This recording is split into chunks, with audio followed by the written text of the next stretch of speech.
Yo, what is up, guys? Welcome to the video. I hope your day has been great. Tonight, we got a really good video. We're talking about a bunch of Overwatch League things. First, we're going to be starting off with Berlin, Germany. Apparently, they are going to be the next target for an Overwatch League team, and it's not just them. Overwatch League plans to add 6 teams for the next season. Really exciting news coming out from the Overwatch League there. Berlin is getting a team, and then we'll talk about where the other teams will possibly be. Then, HuK of the Boston Uprising, he made a response on Discord to all of the haters complaining about them being 0 and 4. We'll look at that. Then we're talking about Symetra. She is banned 100% in the Overwatch League finals. We're going to cover that, as well as Flame from the Houston Outlaws. He made a statement today about Arhan. Apparently, he hasn't been eligible to play, and a few more things. A lot of news tonight, guys. So if you're new around here and you enjoy Overwatch League and you want to stay updated with everything possible, drop a like on my videos, subscribe to my channel. I upload content like this every single day. And real quick, I am giving 4 Overwatch League jerseys away to you guys. It is super easy to enter. Don't be lazy. You know you want one. And it's just not an Overwatch League jersey. You get to pick which one you want. If you want Dallas, you get Dallas. All you have to do is click the gleam.io link down below,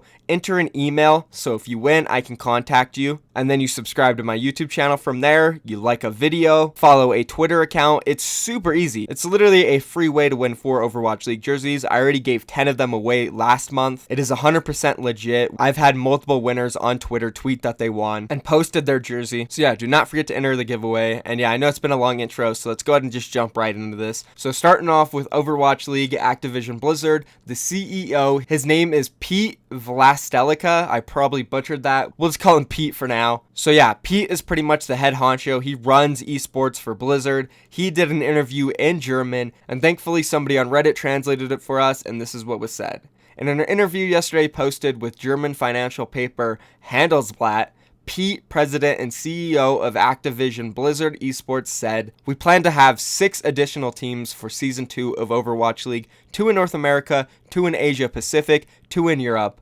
In Europe, we have Paris, Berlin, Amsterdam, and selected Scandinavian regions on our list." The interviewer asked, "Berlin is a candidate?" Pete said, "We want a team in Berlin. We are currently involved in a lot of talks, and without being able to give you details, we will have a team there the coming year at the latest." So Pete pretty much confirming it. Berlin will be receiving an Overwatch League team, which is absolutely awesome. Germany is huge on esports, Berlin specifically. Europe in general needed more teams, and that is a great spot along with Paris and Amsterdam and possibly somewhere like Sweden. The interviewer then asked, "There is no fixed schedule." Pete said, "We're talking to many interest groups in Berlin, but at the same time also in France, Spain, and Sweden. At the moment, I can't say which 2 countries and cities we are going to add. More than anything, the quality of potential owners is the deciding factor. We will sell the franchises to the strongest interest group." So there it is. Pete confirming that Berlin 100% will get a team. If it's not this season, it will be the next. But they're also 100% adding 2 teams to North America, 2 teams to Asia Pacific, and 2 to Europe.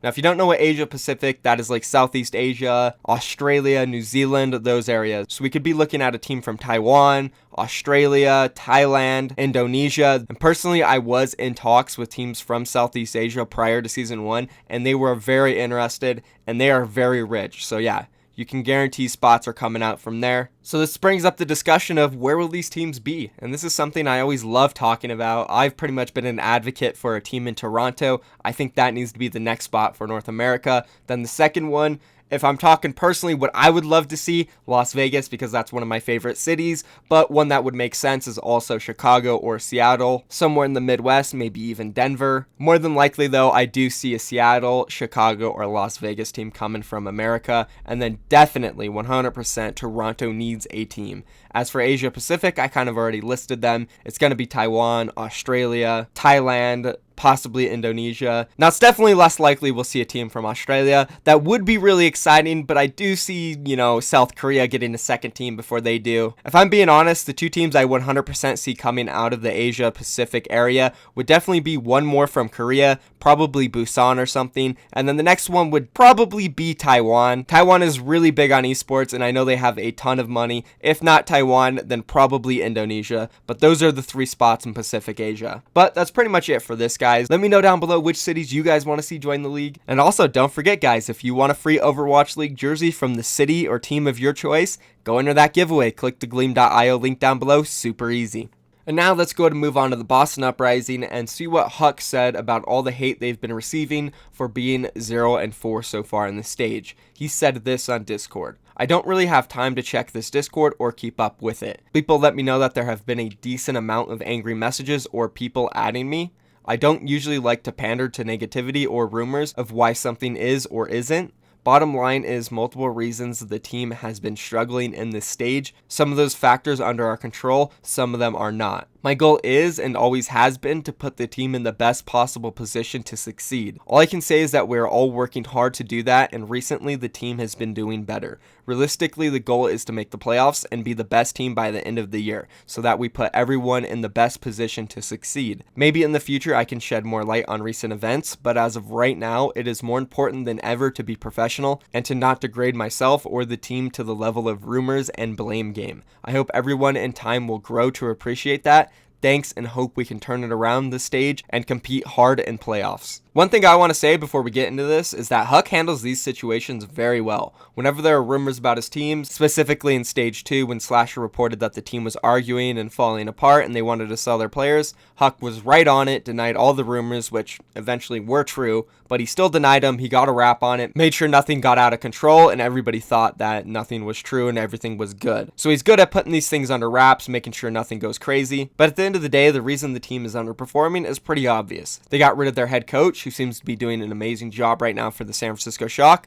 and as well as that, it's just not their meta, it's not their patch. They've struggled in the past adapting, and they're clearly a team that excels in dive, so when we go from a heavy dive meta to a meta that just doesn't revolve around dive at all, it's obvious that the team isn't going to succeed, and it's going to take them a long time to adapt because, as I mentioned, they're very bad at that. So the good thing here is HuK, he got wraps on it, they've been practicing hard, and I do expect them to be a decent team come week 4, week 5, because yeah, they are a bad team at adapting, but once they do adapt, they do have really solid players, their mechanics are great, and their teamwork is exceptional. So there's definitely no doubt in my mind that the Boston Uprising will be a much improved team come week 5 in their last match, also considering they do have a lot more easy games coming up against weaker teams, like the Shanghai Dragons, like Florida Mayhem, so I expect by week 5 they will win a few games and they will advance to playoffs. So that's it for the Boston Uprising. Let's go ahead and move on to the next topic, which is Symetra and the Overwatch League. Apparently she is banned for Overwatch League finals. Let's go ahead and take a look at what Blizzard said on potentially removing or making heroes seasonal. It's always a possibility, but it's not something that we are currently discussing or have happen in the near future.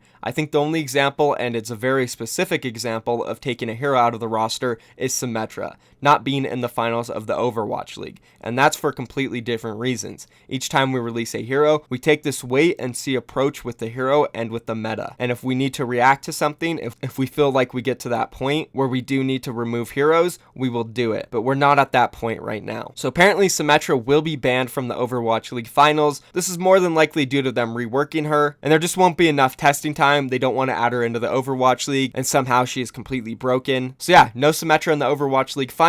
And I do find the second part of their statement pretty interesting. They said if it does come to it, we wouldn't be worried or scared about removing heroes from the game. So that's very interesting, knowing that Blizzard is not scared of removing one of their heroes from the game if it gets out of hand or something. Pretty crazy. And I wonder exactly what they mean. Like, if something is just too OP and they don't know how to balance, would they just straight up get rid of it? Like, similar to how Mercy Rez kind of was. Like, it's been really imbalanced for a very long time. I wonder if they were ever considering just deleting Mercy from the game. You'd think they would at least just delete the ability first, though, so. And now let's go to move on to Flame and the Houston Outlaws. Flame said this on Twitter. For those of you wondering about Arhan, he wasn't eligible to play until today. He had been here on a tourist visa while we waited pretty much forever for his work visa. It's finally been approved and he's in the country for the first time as an employee. Now he can officially join in on our memes and questionable lemon eating / body pillows / trips to the zoo based content.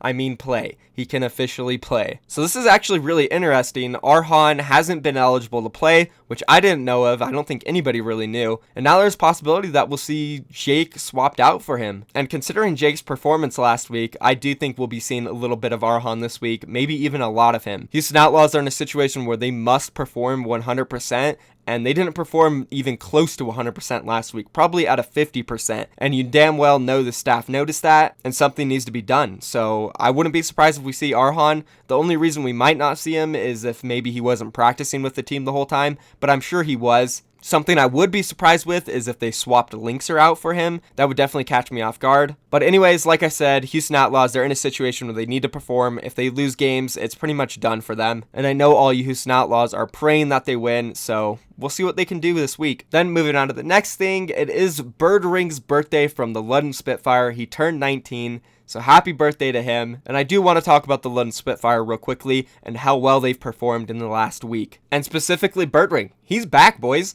And the London Spitfire's matches in the past 2 weeks against the San Francisco Shock, Birdring went 69 and 30, plus 39, and 48 and 16 on the Widowmaker. Yeah. Absolutely insane, especially against somebody like Architect, who as of late has been giving the business to pretty much everybody. Then in their next matchup against the Seoul Dynasty, Birdring went 50 and 20, plus 30. And on the Widowmaker, 43 and 17 against Fleta, who is considered the best Widowmaker in the league, or at least top 3, who went 16 and 17.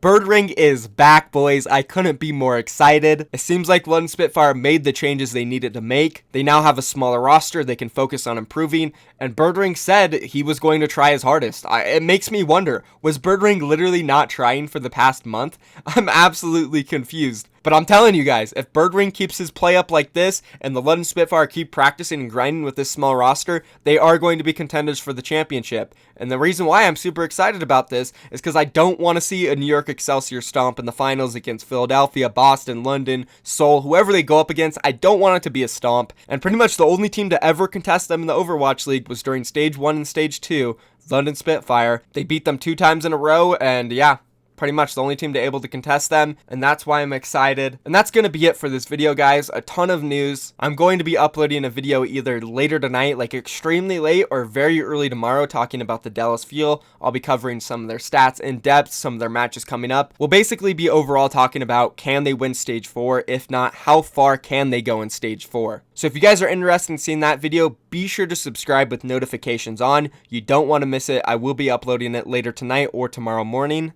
And that's going to be it for this video, guys. As I mentioned earlier, do not forget to enter the giveaway. It's extremely easy. All you have to do is click the gleam.io link down below. You enter your email. You must do that, so if you win, I can contact you. Then you click the subscribe button. You click watch the video and like the video. You click the follow me on Twitter button, and you get entered in. Super easy. And thank you for watching, guys. I'll see you all tomorrow. Peace.